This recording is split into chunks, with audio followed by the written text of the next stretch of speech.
Good morning, everybody, and welcome to possibly the best experience you've ever had. It's called Coffee with Scott Adams, and I'm so excited for you today. You're going to experience something so wonderful today that I wish I were you.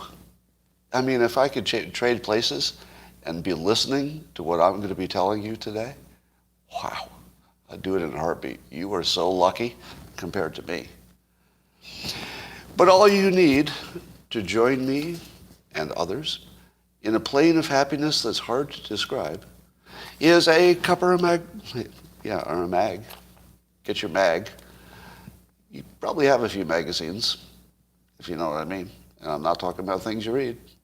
I know my audience. All you need is a cup or a mug or a glass, a tankard, chalice, or a stein, a canteen, jug, or flask, a vessel of any kind. Fill it with your favorite beverage. You know I love coffee. And join me now for the unparalleled pleasure. Oh, this is going to be a good one. The dopamine hit of the day, the thing that makes everything good, with a little bit of oxytocin on the side. Go.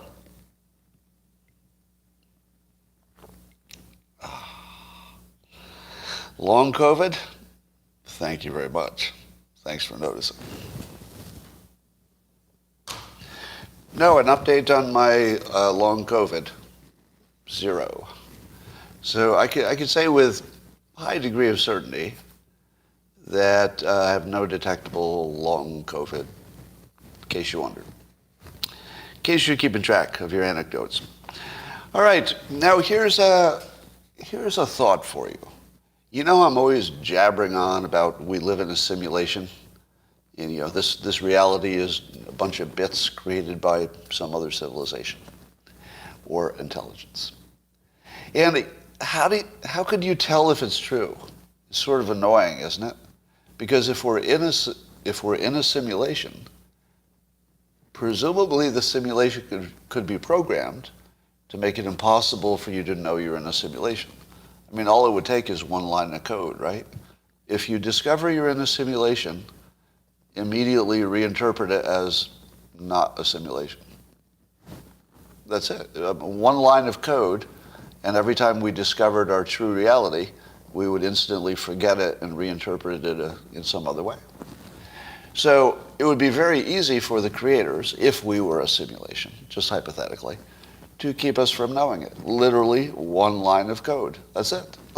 I just wrote it. And so that's how easy it would be. But could they take away all the hints? And I would say no. I don't think they could remove all of the hints. They could just remove the solid proofs, you know, the math and the physics part. But one of the things you would expect to see if this makes sense to you. One of the things you'd expect to see is that the people who believe they live in a simulation would have better outcomes than people who didn't. Do you think that's fair? That if you believed you lived in a simulation, you could perhaps navigate it more effectively because you'd have a better understanding of what you're dealing with. So you might use affirmations, for example, without knowing any scientific reason why that should make any difference whatsoever. But maybe it's a way that you can program the simulation. Maybe you can author your own future because we live in a fairly subjective reality no matter what you think. So wouldn't you say that if somebody had publicly stated that they believed in the simulation, you'd expect them to have an unusual effect on the world and to be unusually successful in whatever ways we want to define that? Fair enough? Just keep that frame in mind as I go through the stories today. That's going to be the meta arc over the smaller stories. People who believe we live in a simulation, do they have more impact on the world? Huh. Yesterday I was watching what turned out to be the finals of the NBA basketball, Warriors versus the Celtics, and the Warriors came out on top. But you don't have to be a sports fan to appreciate this element of the story. Would you agree that there are sort of two things that determine the winner when you get to the NBA Finals. Because by the time two teams get to the finals, they're really good. And those are two teams that on any given day, one could beat the other.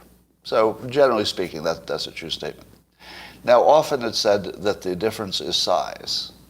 So when you get to the finals, there's just so much physicality and bumping into each other that the biggest team that's willing to bump the hardest has a big advantage. So size is a big thing.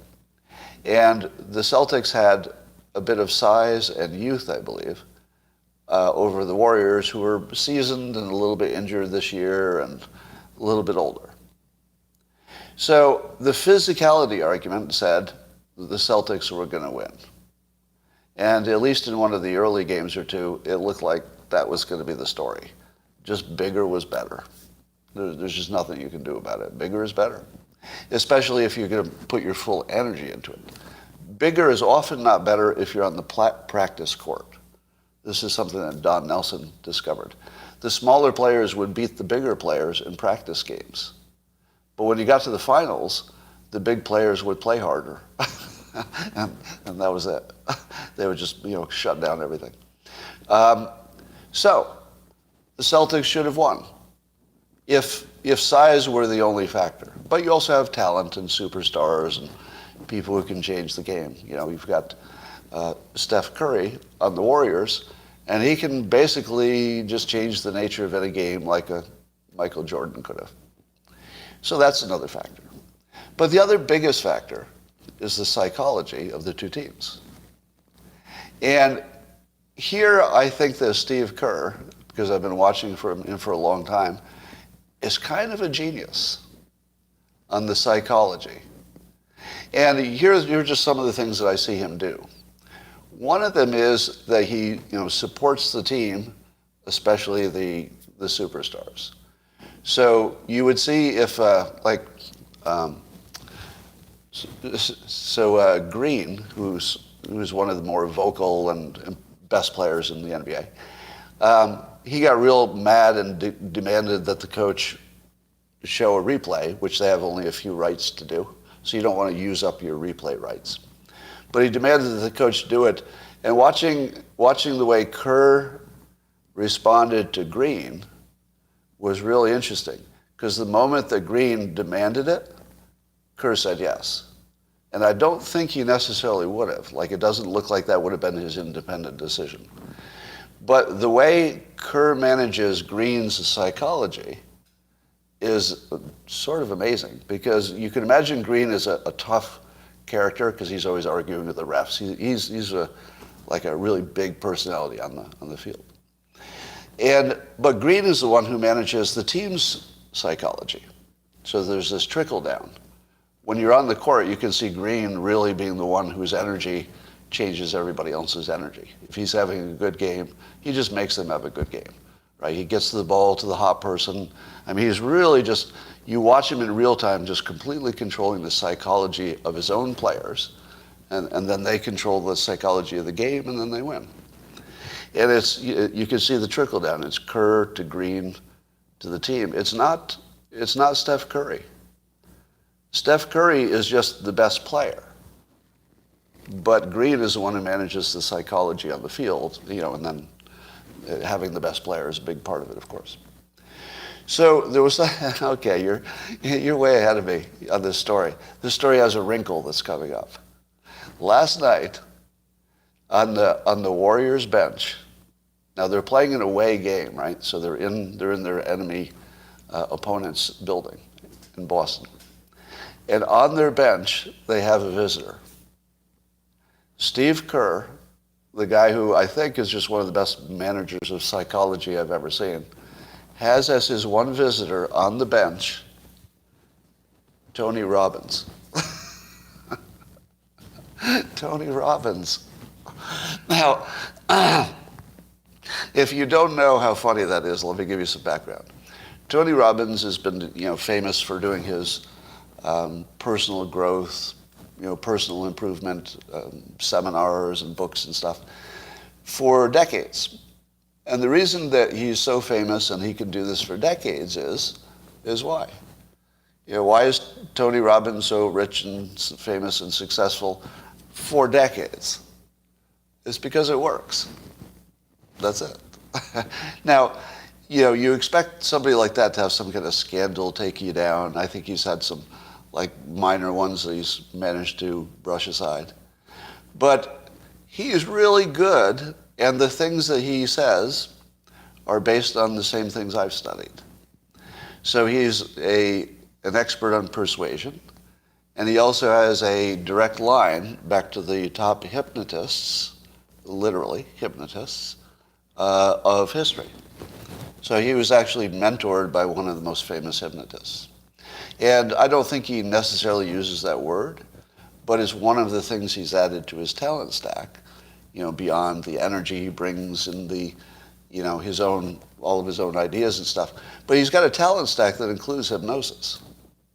Now, one of the things that hypnotists learn, it's just part of being a hypnotist, is that reality is completely subjective. Almost like you live in a simulation. Almost like you live in a simulation. And I think that's one of the reasons that I think this is a simulation.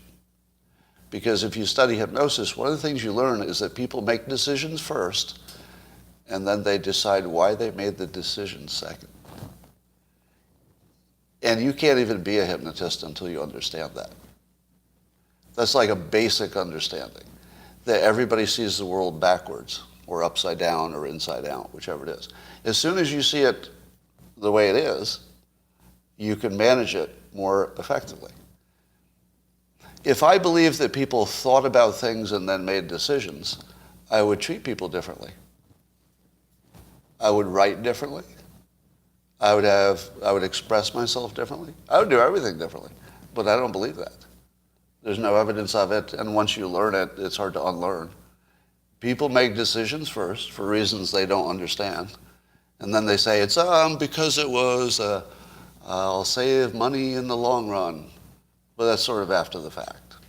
Now, that's not every single decision. There's some that the objective parts of the decision are just hard-coded and everybody would make the same decision. But for a lot of the important things, like what job do you have, who do you marry, do you have kids, all of those things are completely irrational decisions that we rationalize after the fact. Mostly we're just acting on our mating instincts and trying to act like we didn't. In fact, that's the best explanation of human beings. Everything we do is some expression of our mating instinct, and then we're trying to make it look like that's not what we're doing. And part of that is convincing ourselves that's not what we're doing. That's not what I'm doing. I did this. I dressed really well today. You know why? Because I like how it makes me feel. Whenever I hear somebody say that the way they're dressing, women say this more than men, but I'm dressing for myself. I dress for the way I feel to make myself feel good. I always think that's someone who doesn't understand the basic nature of reality, that we're all just expressing our mating instincts, and some people are aware of it, and some are not. Now imagine if the only thing that was different about you is that you knew that, and nobody else did. Imagine being born into a world in which you alone understood that everybody was acting on their mating instinct. They just weren't aware of it, but you knew it. You would be like the one-eyed king in the land of the blind. You would have almost a superpower of understanding what people are going to do and why they did it. And other people would be like, how did you know that was going to happen? Like, how did you know, this person was interested in this person? And I'd be like, well, look how they dressed today. I'm done. That was the mating instinct. They knew they were going to see this person, one and one. And so it would look like you had magic powers if you just understood that the world is backwards from the way you're taught it is. So, Tony Robbins, understanding that world and knowing that we live in a backwards world, and therefore understanding which tools to use to improve a backwards world, if you're following the chain here, is hugely successful. Tony Robbins is really, really, really successful, personally, but also has been credited by all kinds of leaders for helping them. So imagine how much Tony Robbins probably helped the Warriors in their psychological game. Because the Warriors came out and were psychologically impenetrable. Because they got behind early. I mean, they just started getting slaughtered in their away game for the first quarter. And then they didn't do anything except come back hard and win. They came back so hard, they just stomped the Celtics. So the older, beaten-up team with the players that had been like cobbled together over the years. In fact, the commentator said it was the worst team the Warriors had ever won with. It was the worst performing team, because people were injured, etc. And yet Steve Kerr got winning performances out of every combination of players he put together. Every time Steve Kerr put a combination together, with or without Curry, the best player in the game, he still won. Do you know why? Because he got the psychology right, I think. I think that was the main thing he kept getting right. And he had Green on the team. That helps, right? So somebody says, yeah, plus luck. There's always luck. So here's my point about Tony Robbins. Imagine you're the Celtics, and you get out in the court, and you're thinking, all right, we got this. We're feeling good. We got this. All we have to do is play harder and be smarter. Because we got the size. So if we can match them in psychology, we already have the size and the youth, we're going to win it all. And then they look over, and sitting next to Steve Kerr on the bench is the most powerful hypnotist in the history of civilization. This would be sort of like you were in a math league competition, and you saw on the other side, on the other team, was Paul Dirac. Now, this is a very obscure reference that maybe 5% of you got. Somebody? Paul Dirac? D-I-R-A-C? Anybody? Okay, mathematical genius. So imagine if you go for a pickup game of basketball and Michael Jordan's on the other side. That is what Steve Kerr did to the Celtics. What Steve Kerr did to the Celtics was so effective, it should be banned. What Steve Kerr did to the Celtics in that critical game was so devastatingly mentally effective that you should have been able to call the result of the game as soon as you saw him sitting on the bench. As soon as I saw him, I was like, oh no, he didn't. Did Steve Kerr really put Tony frickin' Robbins next to him on the bench? Because if you're the Celtics, you're just going to frickin' give up. Remember, there's two variables, size and psychology. And Steve Kerr basically said, all right, we got you on the psychology, so you better work on the size thing a little bit more, because we're going to pulverize you on the psychology. And then what did he do? He pulverized them on the psychology. You could see the Celtics just look defeated about halfway through. They looked like they just didn't have anything left. It was awesome. Well, Senator Tom Cotton is saying that the Attorney General should resign because there have been, I didn't know this, but reportedly 50 attacks on pro-life pregnancy centers and churches in recent weeks. Purportedly carried out by some shadowy domestic violence group called Jane's Revenge. So they're targeting conservatives. And once again, Tom Cotton shows us he's one of the effective people in Congress, in the Senate. So I always like the fact that he picks things which I always think are the obvious things that should be done, but why isn't anybody else doing them? I don't know, there's a certain genius to be able to do the obvious things, the free money, the thing that just needs to be done, and why isn't somebody else doing this? So yeah, I think this is a pretty valid thing to say. If conservatives and Republicans are being hunted, hashtag hunted. Do you remember anybody who made a prediction that if Biden won the election, that Republicans would be hunted? Anybody who believes in the simulation? Somebody you can think of? Yes, me. I was widely mocked for that. But there might be at least one more story today on that topic.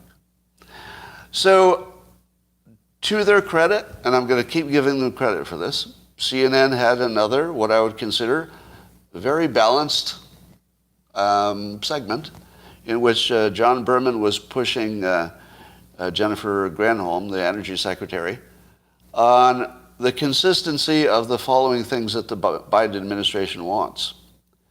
So at the same time that the Biden administration is demanding the energy companies make massive investments so that energy prices will go down, he is also telling them he wants them to be out of business at least in their traditional energy business. So he's asking them to make massive investments for the future, at the same time telling them, but of course in the future we want to put you out of business. So make a massive investment for the future we want to disappear. And watching CNN's John Berman push her on that inconsistency was actually, first of all, refreshing. So that was a straight reporting, straight approach by CNN, which I think should be complimented. And she didn't really have what I would consider a sufficient answer for that. Now, her answer was that the future of these companies should be divesting into greener energy, which I think is a fair thing to say, but it doesn't quite explain the inconsistency, because they were all going to do that anyway. Companies invest in other things because they think it's a good investment or not. So that's all that's going to happen there. If they think it's a good investment, they'll do it. If they don't, they won't. So I don't think anything is going to change about how those companies invest in other stuff. But why would you make massive investments in these traditional energy sources that the Biden administration wants to crush in the future? Well, here's the most damning stuff about Trump from January 6th. So I keep waiting for the January 6th hearings to come up with the goods against Trump specifically. And I love watching how dots are connected that are not actually connections. So making a connection that's not really a connection. And so if you read some of the coverage fast and you don't really parse the words, you could think it means something it doesn't mean. I'll give you an example. So this, I think, was from CNN. According to testimony from people around the then president and elsewhere in Trump's political machines. All right, so they're saying that the people close to Trump, they were told Eastman's plan to have Pence declare that Trump had won or accept other electors was illegal. See, this is getting complicated. Yet, Trump tried to go ahead with it anyway. All right, so here, let me simplify this. So Trump's attorney, Eastman, had a plan, and people told Trump that Eastman's plan, who is a lawyer, was illegal. So there were apparently lawyers who disagreed with lawyers. Now, if you're Trump, does that mean that you knew it was illegal? So the factual reporting is that he had his most important lawyer, I guess his closest lawyer maybe, or one of the closest lawyers, recommended it, but then other lawyers said it's illegal. So did Trump know it was illegal? Well, if the lawyers didn't know, if the lawyers didn't know it was illegal, how was he supposed to know? Now, if all of the lawyers had agreed, then I would say the story is, yeah, Trump knew that was illegal. But if there was even one lawyer that was close to him and, was a credible lawyer, saying, no, I think this is legal, then Trump did not know it was illegal. He knew it was gray area, maybe. So if the reporting was Trump knew it was a gray area, I would say that's completely, probably, supported by the facts. Because if you can find one lawyer who says it's a good idea and at least one who says it's a bad idea, then you say, okay, it's a gray area. So what does a leader do when there's a gray area about what's legal? You tell me. If there's a gray area, like a legitimate gray area, you really don't know if it's legal or not. What do? Do you do the thing that you think is the right thing and then try to make the legal part work?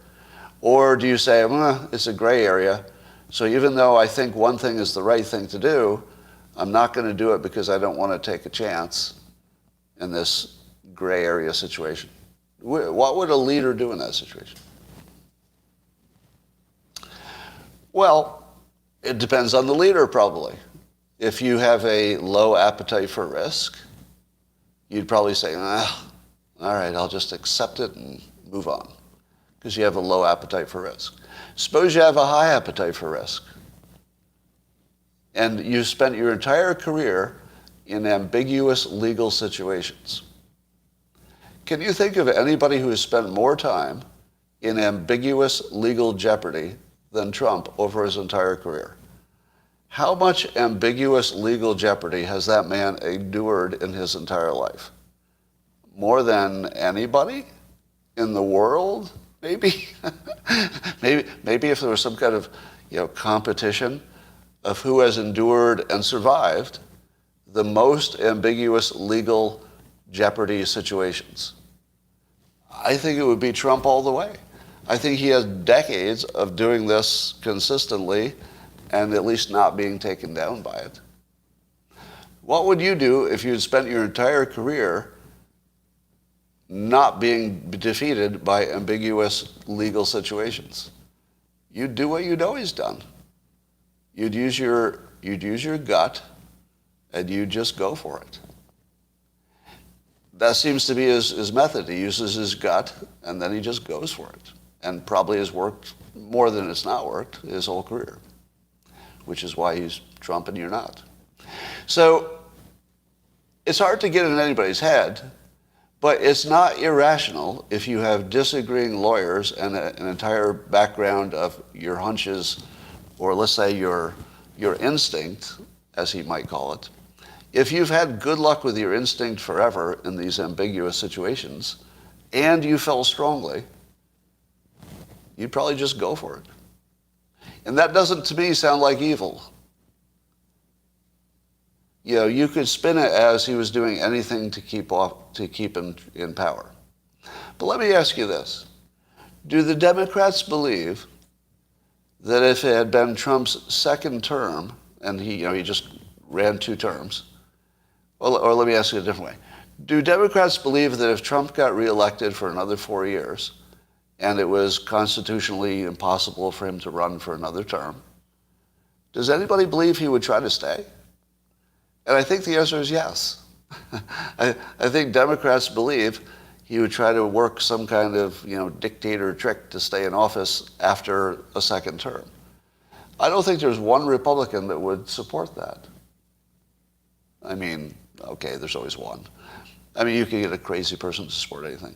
But it's not like there are many people in the MAGA who would say, let's get rid of that 2-term thing.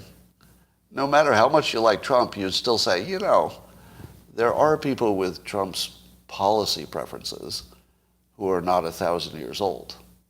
So, I think people would just naturally gravitate to a younger Republican. Anyway, we don't know what Trump was thinking, but the way they write it was indirect sentences.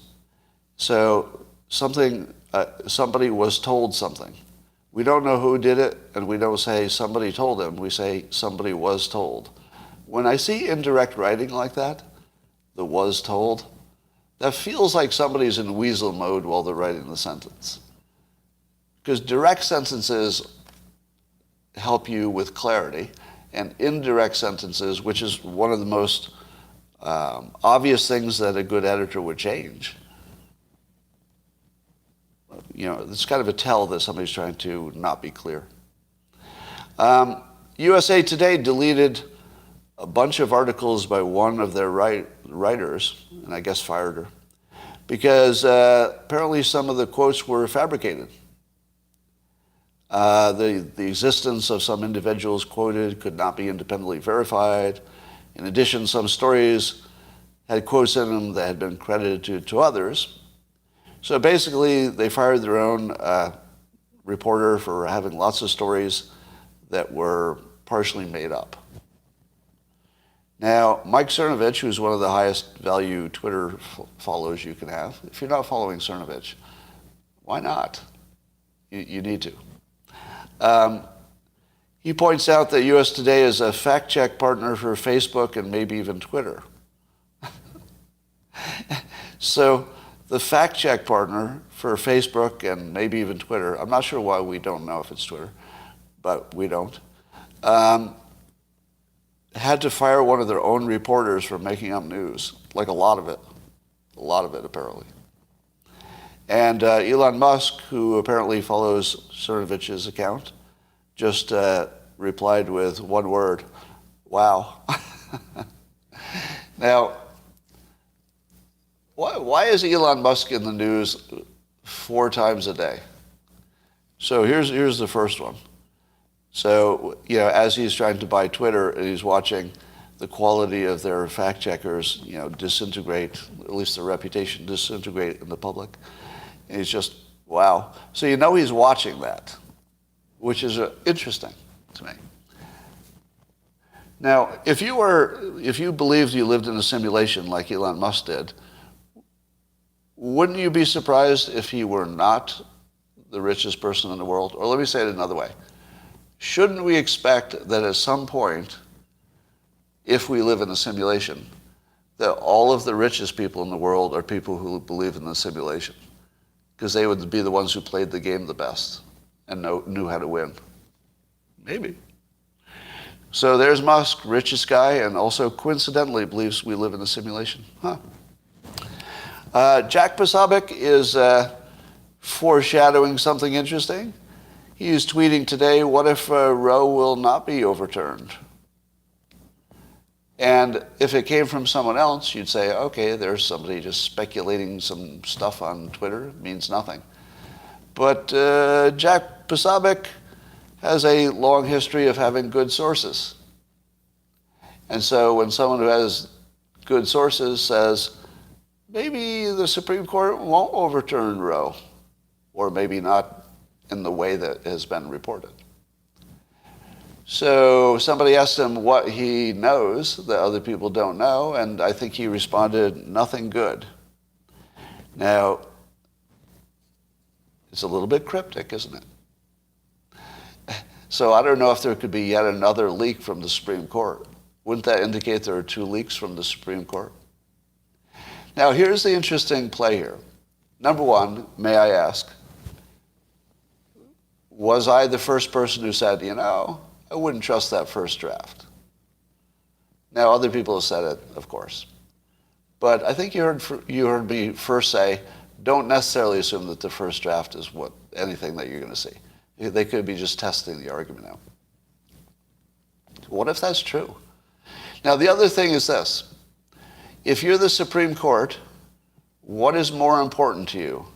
The integrity of the Supreme Court or this decision? What is more important to you if you're the Supreme Court? The integrity of the Supreme Court or this decision? I think it's the integrity of the Supreme Court. And if they went in that direction, I wouldn't say it's crazy. And I could imagine them pulling back the ruling and not ruling at all because there was a leak.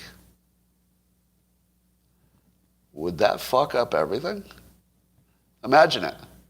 Imagine how baller that would be. Imagine if the Supreme Court said, because, and maybe they would never say this out loud, which I would also agree would be a good idea. Never comment on it. Never comment on it. Never. Go to their graves. Take it to their graves with no comment. Imagine the Supreme Court getting together and saying, here's the deal. This abortion thing, very important issue. But not even close to the importance of what happened with that leak. And so, here's what I would ask of you on both sides of the issue. Let us once and for all make it impossible for anybody to benefit from a leak from the Supreme Court. Let's make it impossible to benefit from a leak, and don't release the ruling. And just say, if there's a leak, there's no ruling. Now, would that give people the ability to stop any ruling by leaking? Maybe. Maybe. But it would certainly be a baller thing to do. Because if the court wanted, let's say the court knew they had a majority for this ruling, if they pulled back because of the leak, that would say a lot about, the power of the leak and how much of a problem that is. Why would it be baller? Because they would be ignoring the opinion in favor of the integrity of the Supreme Court. And so they would basically they'd be taking control back. That's a better way to say it. The court would be taking its power and credibility back by just saying, we don't have to do anything that the public requires us to do, we're just going to not rule. Now, the other interpretation is much less favorable. Yeah, they're cowards. You beat me to it in the comments. The other interpretation is that they're afraid that the riots that would ensue would be terrible. Now, here's another interpretation. Do you believe that the people on the Supreme Court are not at all independent, and it would be more fair to say that they are simply conservatives and liberals, and really that's all there is to it? Right. With every now and then you get a surprise Justice Roberts decision or something. But basically, would you say that even though they act as they're independent, blah, blah, blah, that really is just some liberals and some conservatives, and that's why we have all the debating? Because if they were really independent, you wouldn't have to argue about all the nominations. It's that you know when you nominate them what they're going to rule before you even get the question.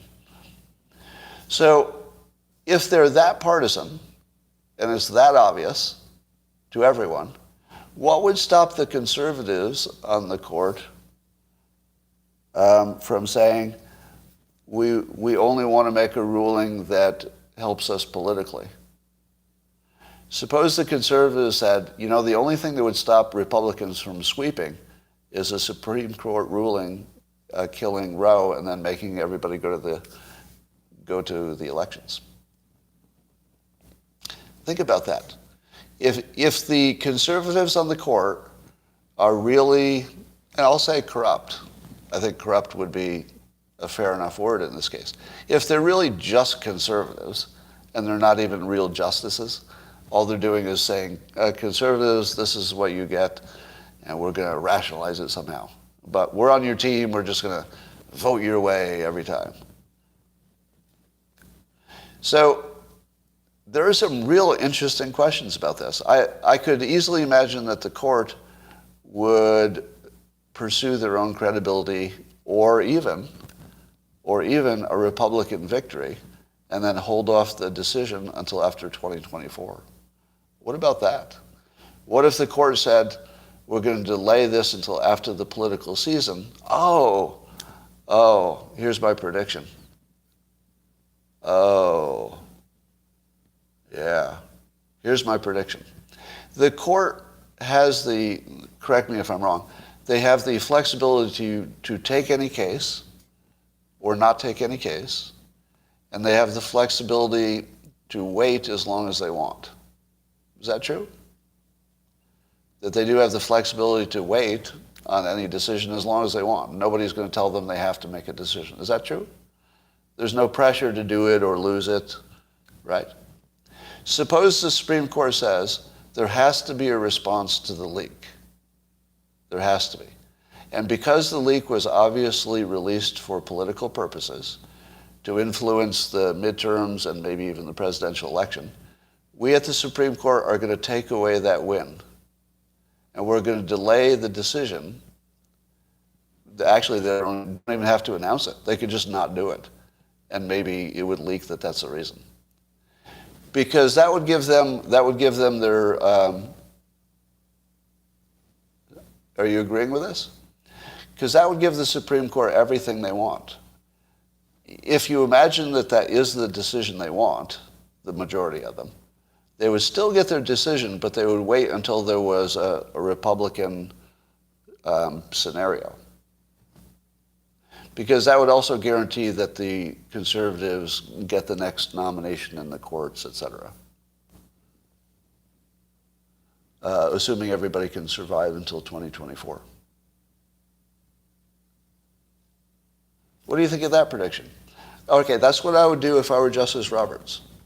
So if I were the Supreme Court, and even if I wanted that ruling, even if I were a conservative, I would say, since the reason for the leak was political, we're going to take that win away from them, but we'll still reserve the right to do it immediately after the election, when it has the least political impact. I feel like I would do that. But that would also be the Supreme Court meddling in the election, wouldn't it? So I'm not sure if that would be fixing a meddling or that would be its own meddling. So I guess that would be a problem either way. Well, speaking of Republicans being hunted, there's a list on the internet now of the people who were the most responsible for sowing doubt about the 2020 election. So researchers combed through 45 million tweets to find the people who are most responsible for doubt about the election. And I'm number 28 on the list. So I'm on a list of people who sowed the most doubt in the whole world about the election. Now, as someone else asked, how did they determine that? Because I accepted the election on the day the results were announced. I congratulated Biden for the win on the day the election was official. And I never changed. And I've said every time since then, he's the president. So that didn't change. But I've also said that since our election can't be audited, not fully, then you can't know if anything was rigged, but you could know for certain that if it doesn't get plugged, those holes, that it will be.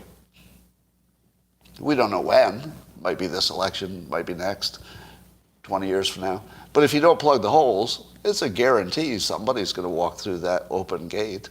So yeah, of course. Until we have a fully auditable system, one assumes that you can't fully trust any result. But I value, just like the Supreme Court conversation, I do value the system over the imperfections and even over the choice. Because when an election is close, it's like 48, 50 sort of situation, I don't really think the public loses if the 48 wins over the 50, because it's not that much of a difference. It's not like the public is so smart that we can fine-tune those decisions. If it's sort of half and half, then at least half the country got what they wanted, and that's not too bad compared to the other half getting what they wanted, right? It's not the worst thing in the world. So, I still support the system because I don't want the system to fall apart, even though you can never know for sure if it gave you 100% accurate results. But I would say that every day that goes by that we don't have further evidence of the 2,000 Mules accusations, the less likely you're ever going to see them. So to me, that feels like hydroxychloroquine and ivermectin and 2,000 Mules.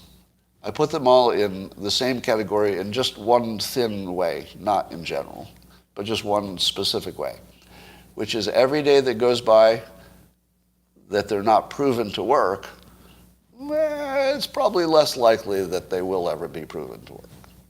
So the challenge against the 2,000 mules thing is that the cell phone data location stuff wasn't specific enough. You need some photographic evidence of the same person going to the same box. Has not been produced. Or you need a whistleblower.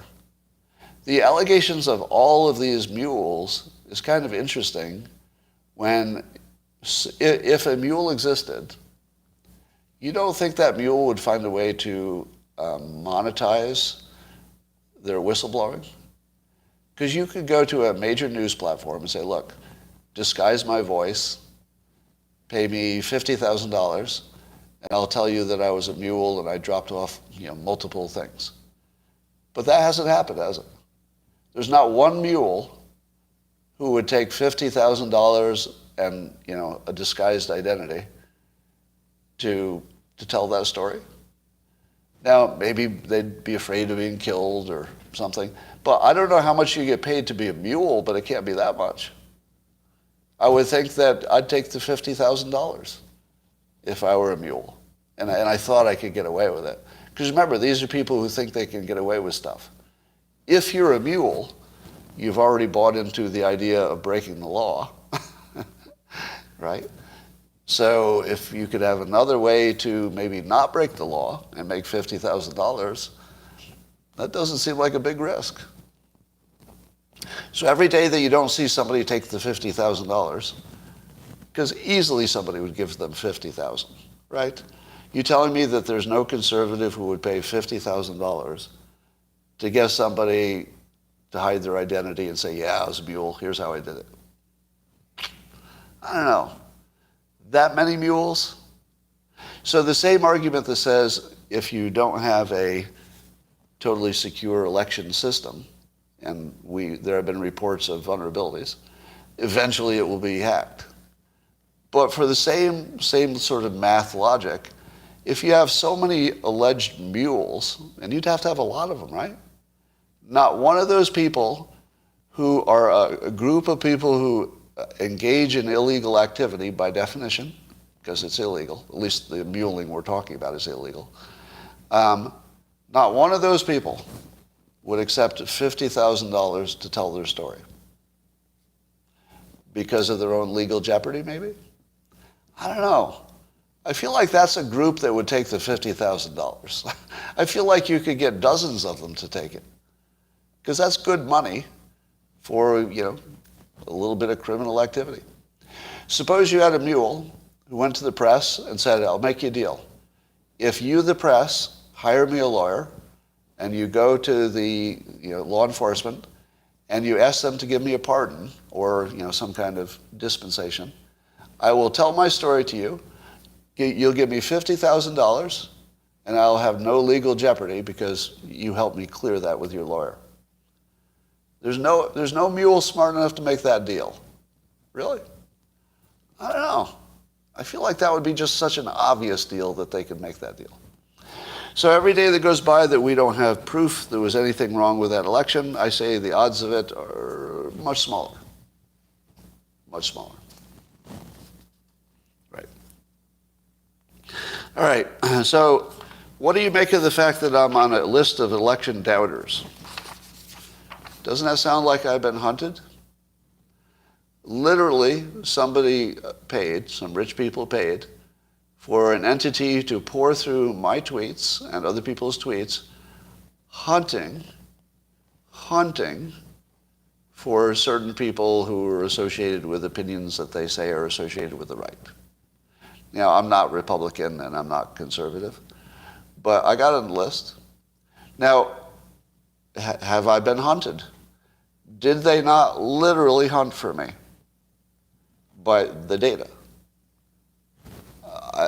That looks like a hunt to me.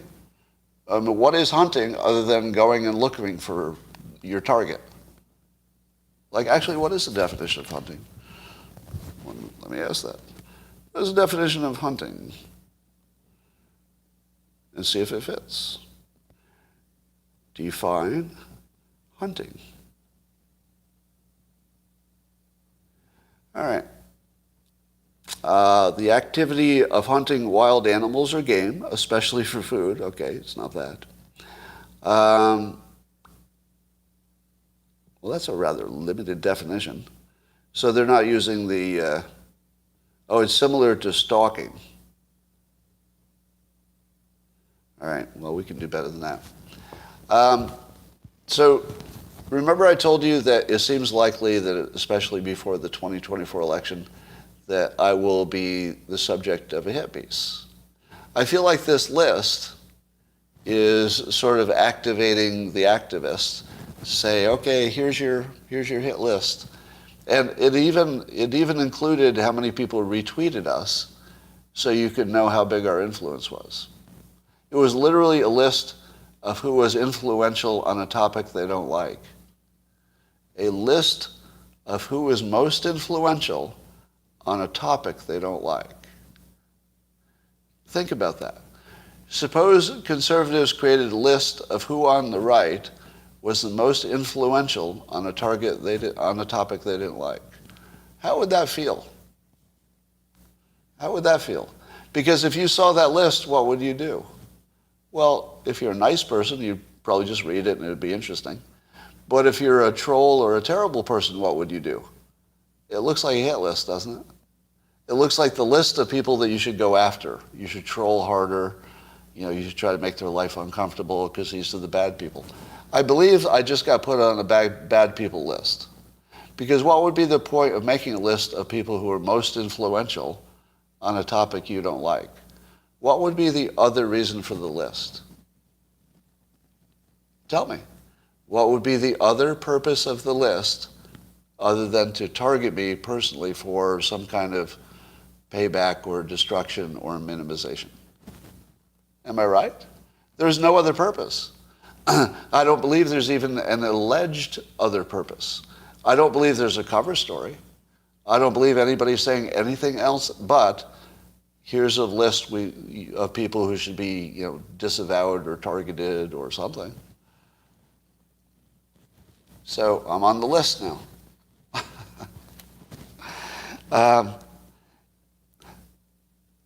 But if there's one person you don't want to put on the list, like who would it be? Who would be the person that you would least want to piss off in the whole world? Who would you least want to piss off in the whole world? No, not me. Tony Robbins. Tony Robbins. Not me. No, I don't know. Maybe Tony Robbins is above anything like revenge, because I've never seen anything like that would suggest he's vengeful. But you wouldn't want to make somebody angry if you thought they controlled the simulation. Now, the people who do control the simulation, if there's a simulation, and if somebody can control it, they would look exactly like me, but that doesn't mean I do. They would just look exactly like my life. So just think about that. Apparently Russia is handling all the sanctions well and doing fine. Okay. Now, is the Russia-Ukraine thing the best example of two movies on one screen that you've ever seen? I mean, I guess Trump was the most classic example. But we have a situation in which people like me will claim we were right by saying that Russia did not take over Ukraine. So, but on the other hand, Russia won the war. So it's like two opposites at the same time. Russia tried to attack and conquer Ukraine, and I believe I think they at least wanted it, and maybe they thought they had a shot at it. So I think what they did is they probably tried to take the whole country, and maybe still will try. Maybe they're still trying, but quite reasonably, adjusted their tactics when it was time to do that. Consolidated their control over the most valuable parts, and then presumably will just keep picking on Ukraine forever and try to get the whole thing. But people like me can say, hey, I was right, because Ukraine defended itself better than the experts said they would. But then the experts are going to say, well, we told you Russia could do anything they wanted. And what they wanted to do was get this valuable part. And they got it. So Russia won. And if they want the rest of it, well, they can pick on that later, and they'll probably get that too. So is everybody right? Everybody's right? Scott, the mind reader of Putin. You know, the thing with Putin is you don't have to read his mind, because he said publicly, pretty clearly, that Ukraine should be in Russia's control, and blah, blah, blah, and NATO's a risk, and blah, blah. So I don't think that's a mind-reading example. But I always take seriously those criticisms, because it's easy to fall into the mind-reading thing. Here's a shocking statistic, that 85% of children and teens with behavioral disorders come from fatherless homes, and over 70% of all adolescent patients in drug and alcohol treatment originate from homes without fathers. Therefore, the problem is not enough fathers. Yes or no? Connect these dots. This will be your data analysis test. If we know that 85% of children and teens with behavioral disorders come from fatherless homes, therefore, the fatherless part is the reason, right? What would be something else in common that fatherless homes have? What would be some other big variable? A lack of money? What, can you name something where poor people are doing better? I mean, there's probably something, but in what category do poor people do better? Do they have better health? No. Do they have better happiness? I don't think so. The last thing you would expect is that the poorer you are, the healthier your mental health would be. So are we not talking about, we're talking about fathers, but it's really a poverty problem. Now you might say to yourself, if the father stayed, that would solve the poverty problem.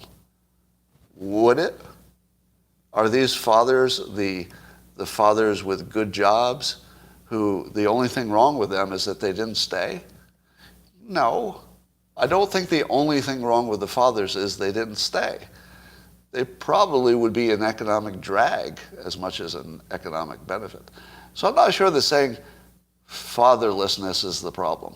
That feels like the outcome of the problem.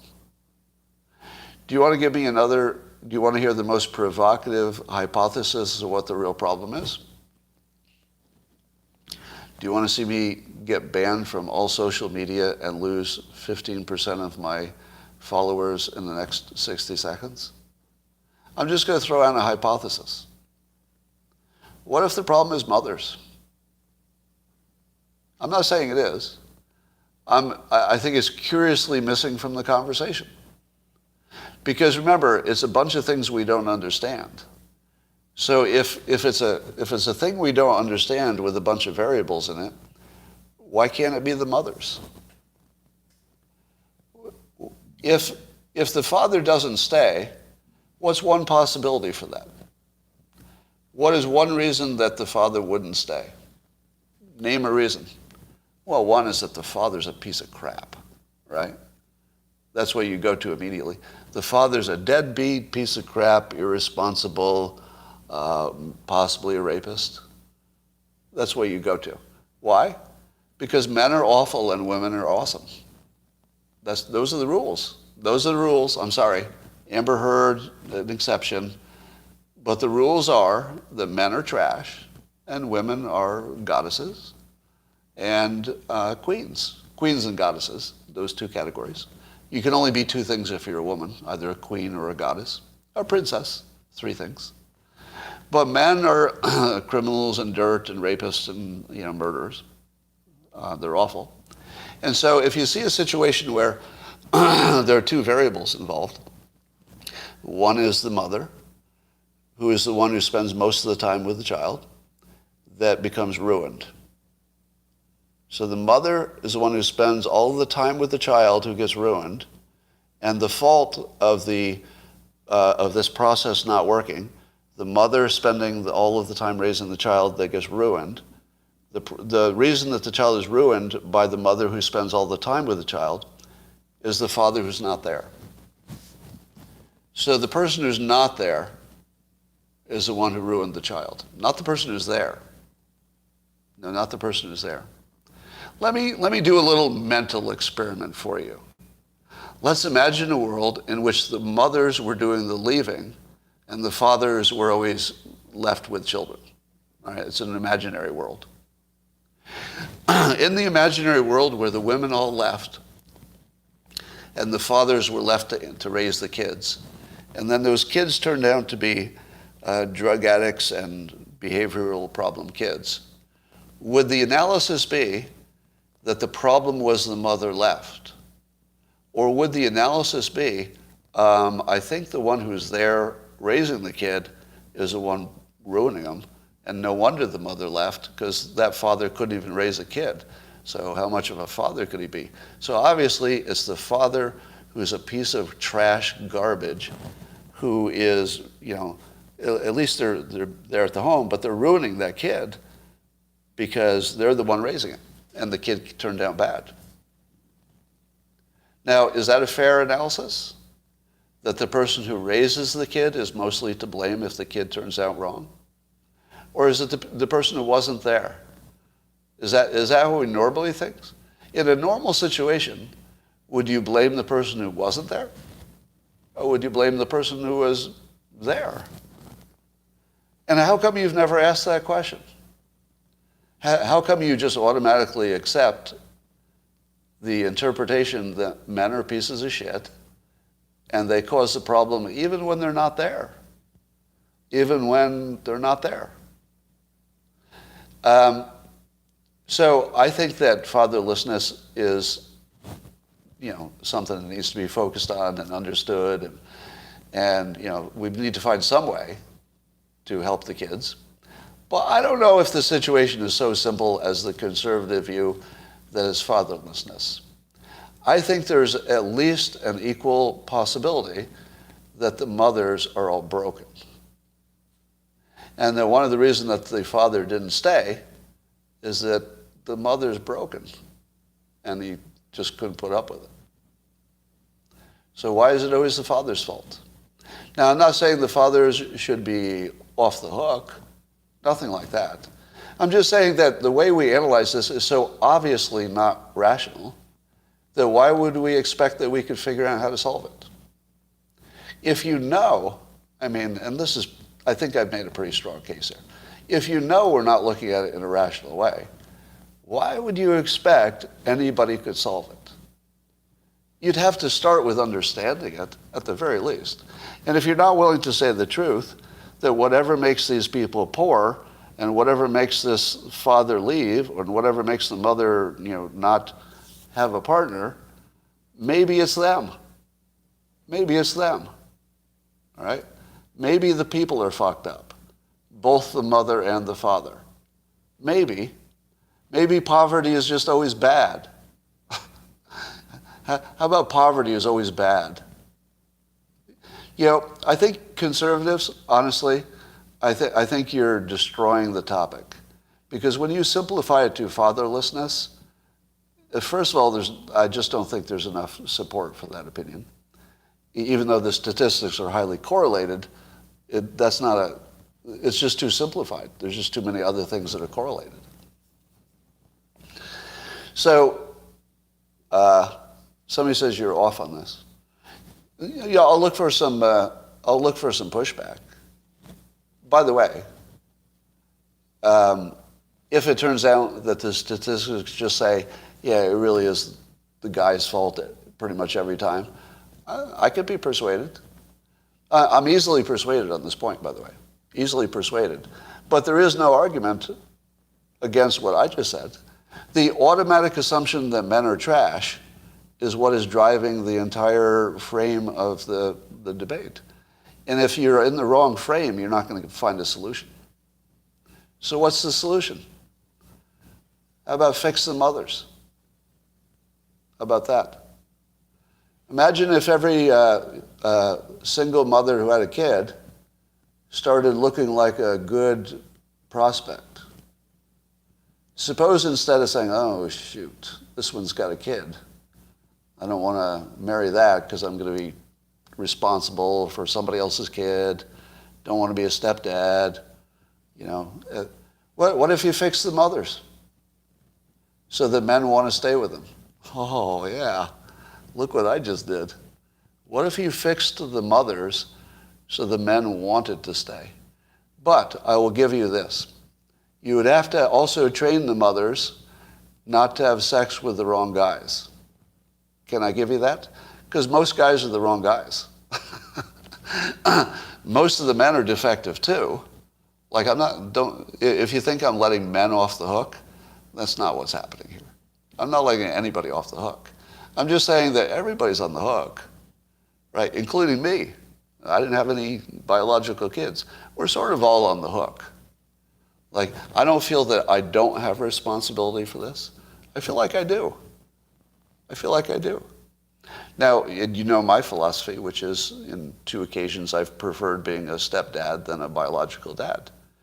Now, why did I willingly take on these stepdad functions? Because in both cases, it was an attractive proposition. So you don't think other single women can learn how to become an attractive proposition so that men will say, you know, I would love to be part of that deal. Let me in. Yeah. Let me tell you this.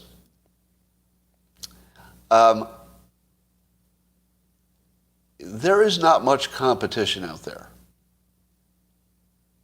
Is there anybody single? Anybody single watching?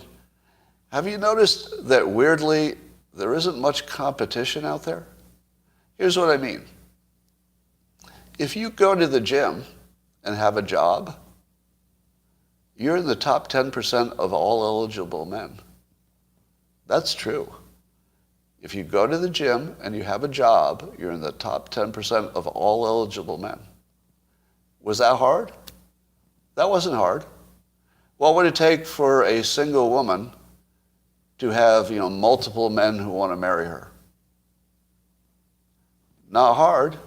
I'm not going to say go to the gym because then I look like a sexist jerk. I'm just going to say that it's not hard to get into the top 10% of eligible people. It's not hard. It really isn't.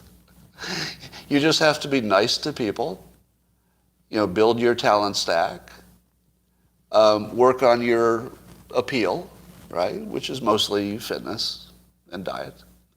Pretty much anybody can get in the top 10%. Pretty much anybody. Well, let's say for their age. You'd have to adjust for age. And, yeah. So I would say that maybe if we were a little less woke, we could be more beneficial to the base problem, which is you have single women that no man wants to marry. I'm sorry. If there are a lot of single women that no man wants to marry, you should at least ask yourself, can the women try harder? It has to be asked. I'm not letting the men off the hook whatsoever. The men have to be held to the maximum amount of reasonable responsibility for whatever they do. But they're not the only ones in the conversation. That's all I'm saying. Remember I told you that nobody really understands inflation and debt and the Fed and all that? Do you believe me when I say that literally nobody understands it? Like the experts don't really understand it. Well, here's a little more evidence to that case. There's an opinion piece in the Wall Street Journal by Richard Vigilante. I hope I'm pronouncing his name right. And I won't give you the whole thing, but his basic point is that nobody understands the topic. And that the only person who did was some economist in the Reagan era and maybe Reagan himself. And I'm going to read just a little portion of it, and I'm not trying to get you to understand it.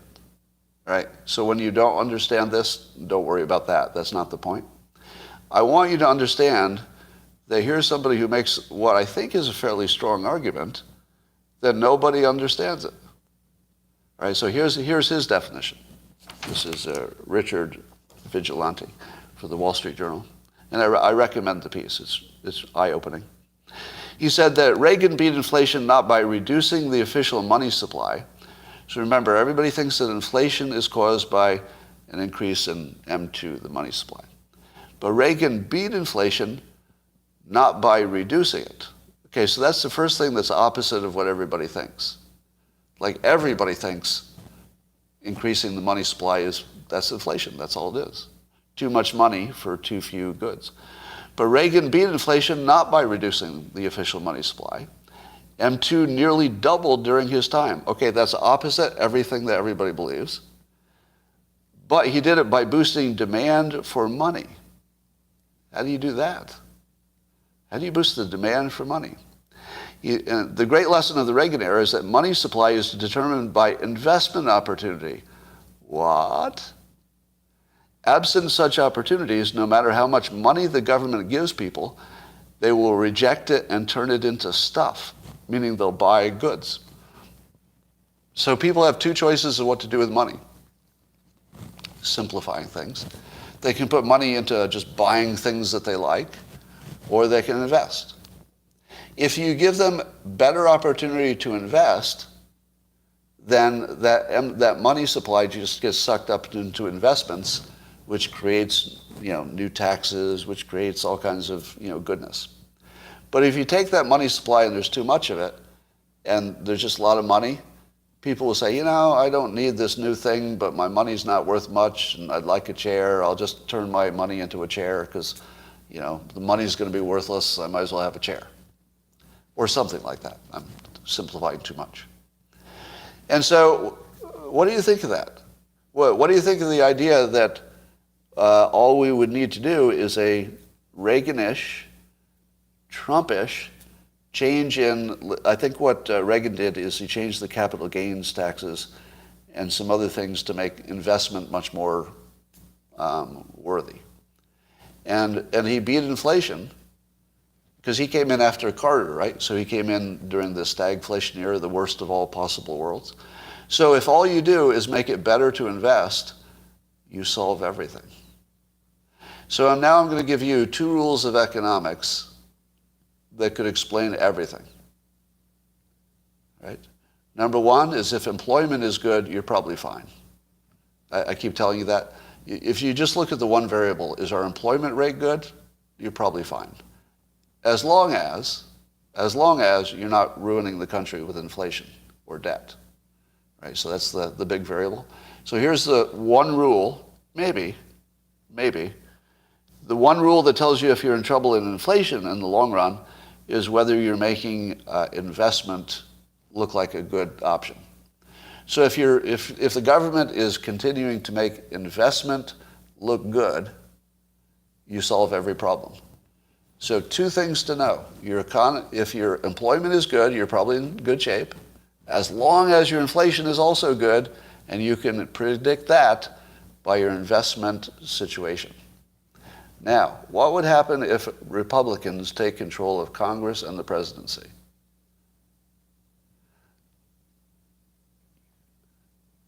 Four words. I got 4 words for you. If you think the Republicans are going to take both the Congress and the presidency, 4 words. You better own stock. Because from our current, bottom, and I think we're close to some kind of a bottom here, if Republicans go ahead and do what people kind of sort of think is going to happen, take control of things, there's almost no way that they won't make investment more attractive, and that will fix the inflation, or it will look like it is, which, then the anticipation actually changes the reality. And we could be entering the single best investment opportunity of all time. I wonder if that'll get quoted somewhere. So I'll say it again, just in case somebody wants to quote it somewhere. These 2 situations I think are unprecedented. Correct me if I'm wrong, because I'm not a historian. I say it's unprecedented. We have the economic badness that's pretty bad, the high inflation, the big debt. So we've got the economic badness and the shortages and everything else. At the same time, we have what looks like a Republican sweep upcoming and almost unstoppable. Have we ever had a situation where the economics were at their lowest point, the Republicans look like a sure bet for taking control, and the Republican policies are the exact prescription for fixing the problem, which is Reaganish improvements in the investment outlook, or the investment, situation. Have we ever been in the situation with those two things lining up at the same time? I don't know for sure, but in terms of risk-reward, it might be the best investment opportunity of all time. Maybe. Now, let me say before you go off and invest anything, you really shouldn't take investment advice from me. I'm not good at it. So can I say that clearly? I'm not really good at this, at the investment stuff, because nobody is. The only way to be good at investing is either buy Apple computer stock or an index fund. And don't go buy Apple stock because I just said that. I'm using Apple as an example of something that's such a big company. It's almost a diversified stock portfolio by itself. It does so many things. All right. Did I sell ETH when it jumped? No, my philosophy is on ETH and Bitcoin, just hold forever. And it's just a hedge, just in case. So, small portion of portfolio.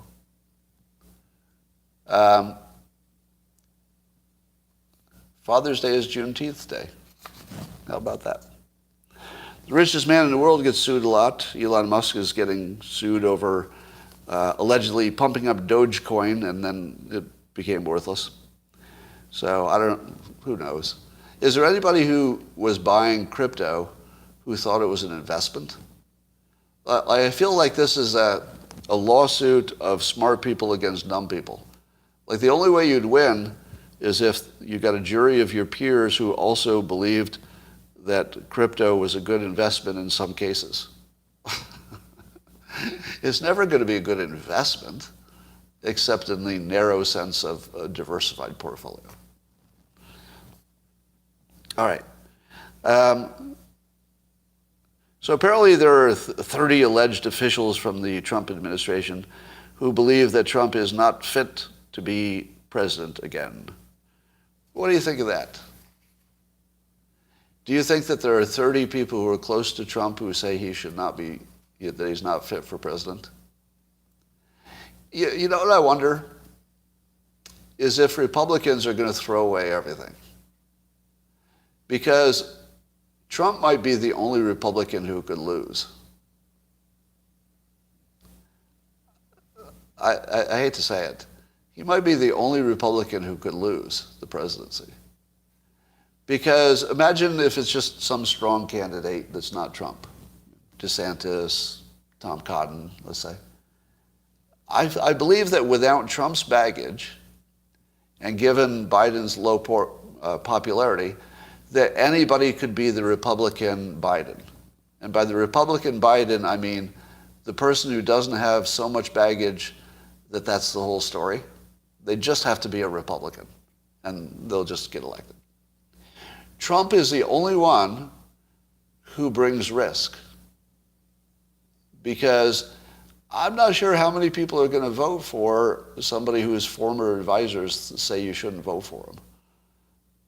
That's pretty much now if that stays, and by the way, these former advisors, I'd need to see some more names.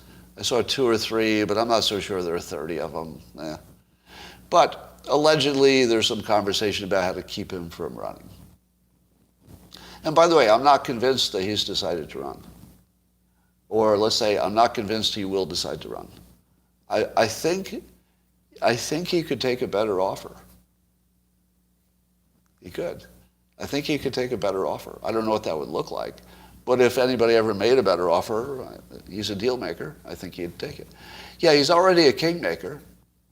So imagine if they said, look, you're a little bit dangerous as the president, but you've been a kingmaker until now. How about you just keep it up? How about you continue to be a kingmaker? Imagine if the Republican Party said, look, we're going to run a different candidate for president, but we'd love you to, get Trump back on Twitter and make him the voice of the party because he's so interesting.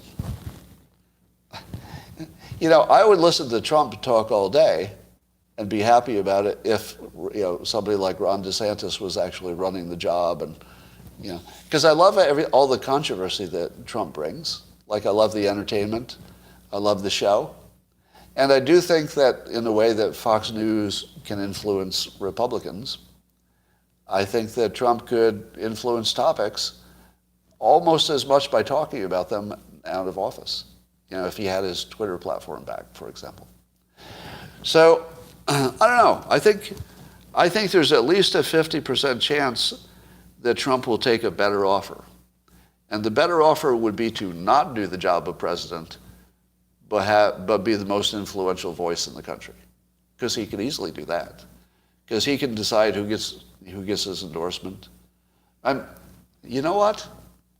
Oh my God, I just realized there's a hole in the conservative world that hasn't been plugged yet. Do you know what the hole is? You got me. You're ahead of me. Rush Limbaugh.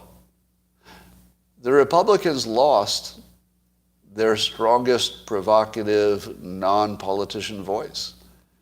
Trump should have a primetime show.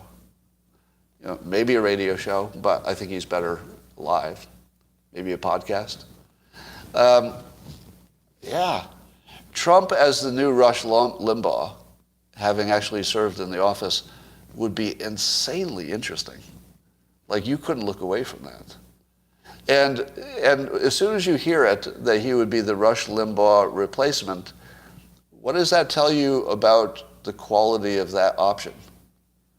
It changes it, doesn't it? If you said to ex-President Trump, here's the deal, you can run for president and get all that attention and maybe even win. Or you could be the Rush Limbaugh power center of the Republican Party. Which do you think sounds like a better offer at his age and given the risk reward of running for president? Because if he runs for president, he's going to be a target again. And he is a certain age. He could take the win and go off and have, some kind of a primetime show. Remember I told you that I'd love to see a show like The Apprentice, except he deals with topics.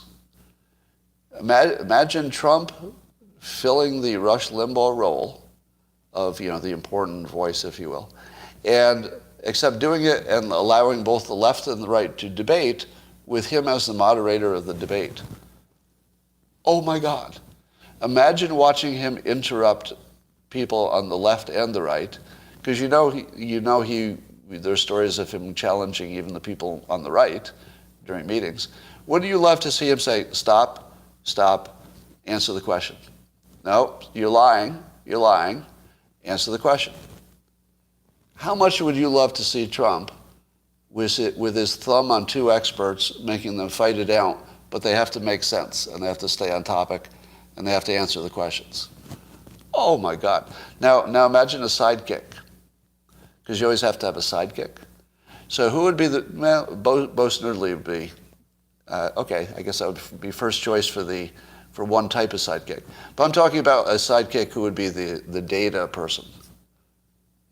Imagine somebody who was like a real data expert who was just there and Trump says, all right, is that even true? And then the data person says, well, actually, that's not true. So they're going to have to try again. No, I'm not the data person. That wouldn't be me. This would be amazing. Trump could own political commentary just by having both sides. Think about it. Because anybody would go on the show after a while. He could get anybody. As long as he let the liberal side have as much time, I think he could get anybody on the show because they would want to show that their opinion is better than the other side. And if they couldn't do it, why? Somebody said I just described Fox News 15 to 20 years ago. I think you're right about that. All right. Apparently, SpaceX fired some employees who put together a little letter saying that Elon Musk's behavior in the public sphere is a frequent source of distraction and embarrassment for us, particularly in recent weeks. So SpaceX found out who was involved and fired him, allegedly. What do you think of that? Do you think the free speech guy, Elon Musk, should fire his own employees for his freedom of speech, in which they said that the boss is embarrassing them? Yes, he should. Yes, that's a firing offense. Do you know what's a good reason for firing somebody? They don't want to work there or they're unhappy. That's a perfectly good reason. Now, it's also a good reason for changing something. There are two good things you can do when employees are disgruntled. You could find out what it is, and if it's valid, maybe change it. And if it is something you don't want to change, well, then the thing you should do is fire them, if it's a big enough problem. So I think he's right to, I think any company in this situation is perfectly within the right to fire a disgruntled employee. And so CNN is even talking about Biden maybe running for re-election because they admit he might be the best they have. Because they don't have anybody else who could beat Trump, they think. Now, I think that's wrong. I do think that they have other people who could beat Trump. Because Trump has the risk of beating himself, right? And the media would be on one side, etc. So, but I think it's interesting that CNN's opinion of the Democrat bench, if you will, is so low that even though they're also beating on Biden of having the lowest approval. So while CNN is saying that Biden has the lowest approval, that's the news people, and opinion piece on their site is saying that he might be the best they have. The lowest opinion ever of a president, and they admit he might be the best candidate. Just think about that. How in the world could Democrats win? Oh, here's how. Do you think there's any way that Democrats can recover from this? Here's the bad news. They already did. Turns out that Rasmussen has a new poll and that they do the hypothetical match between a hypothetical Republican and a hypothetical Democrat in the congressional races. And they say if it's just a Republican or just a Democrat, and that's all you know, they're just generic, who do you vote for? Well, there had been a 9-point difference, which is huge, in favor of the generic Republican. Until today, now that those January 6 hearings are making a dent, apparently, now there's a 5-point lead. So almost cut in half. So the Republican advantage going into the midterms was a 9-point lead that just got cut to 5. Now what happened? What's happening in the world that would cause such a radical change in this opinion? January 6 coverage. I can't think of anything else. I don't think it's margin of error. I think it's the January 6th coverage. That's not confirmed, but maybe the Supreme Court, maybe, but I think it's the January 6th coverage. I think it's working. I think it's actually working. Because remember, the January 6th coverage is mostly showing violent-looking Republicans. It basically is, look at these Republicans. I mean, that's all people are getting from the coverage because they don't follow the details. It just looks like Republicans have become a violent extremist country. If you just dip into the coverage, you just see Republicans attacking the Capitol. That's kind of all you know. So I think the January 6th propaganda is working really well. And I like to separate what I like from what is good work, good being subjective. I think the propagandists are doing a great job on propaganda. Now, I don't like propaganda, but if you're going to do it, you might as well do it well. And I think they're killing it. I think they're killing it. They've actually cut their strategy. I guess credit to Nancy Pelosi or whoever makes up their strategy. But they came up with a strategy to come up with this, this gigantic hoax that it was an insurrection, while there were, in fact, some violent people who probably wanted exactly that. It wasn't an insurrection. I mean, not in general, it wasn't an insurrection. But the hoax looks like it's working. And speaking of hoaxes, Biden just repeated the fine people hoax, which still exists. Now, here's the test. You've seen me compliment CNN quite a bit lately, because I do think that their new leader is trying to make them report straight news on both sides. And they do show signs that they're taking that seriously. So I'm going to give them massive credit every time they make a step in that direction. And I would even encourage you to watch them more because it's an interesting shift. You can see it in real time happening. But do you think that CNN will report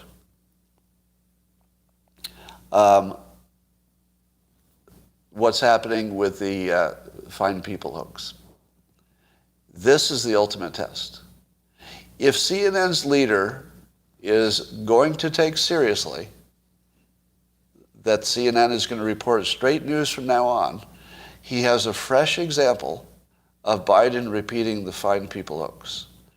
I would bet you that the guy who's in charge of CNN knows it's a hoax. I'm not positive, because I can't know what he's thinking. But I'll bet he does. I'd say it's a 60-40. I'll bet he does.